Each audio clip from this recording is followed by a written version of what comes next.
Ассалаумалейкум. Барша қалайсыздар, жағдай жақсы ма? Бүгін әдеттегідей Ақтілек шипажайындамыз. Бірінші адам келіп орналасты, жағдайларын сұрап бірге кішігірім әңгімелесіп отырған жайымыз бар. Сол қазір дворындамын. Ақтілектің ауа райы көктем болып тұр. Дәл қазір плюс 17 градус болып тұр. Керемет, 17 градус. Ақтілек жалпы 2 корпустан тұрады. Мұнда көріп тұрғандарыңыздай стандартный корпус бар. Одноместный, двухместный номерлер. Одноместный номерлер 20 мың теңгеден, өте жақсы вариант, мансардный варианттар.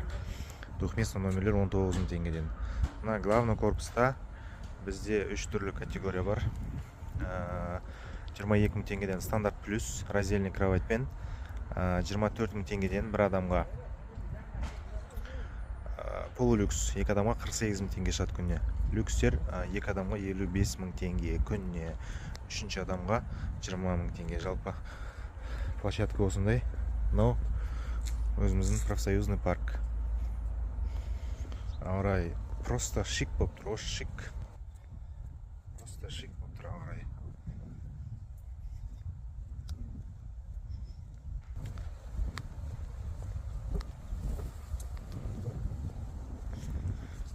Пока алдағы уақытта бір апта осындай ауа райын көрсетіп тұр. Енді скорее всего бұдан кейін енді бізде күн қатты салқындамайды. Қар менің ойымша енді түспейді.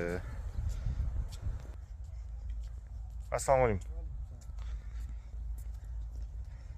Жалпы осылай алдын ала хабарласып бронь жазсаңыздар, міндетті түрде ол сумма ішіне трансфер кіреді. Тегін трансфер кез келген жерден. Шымкенттің аэропорты, ЖД вокзалы, я болмаса жаңағы кез келген адрестен сумма ішіне кіреді. Жақсы, аман болыңыздар.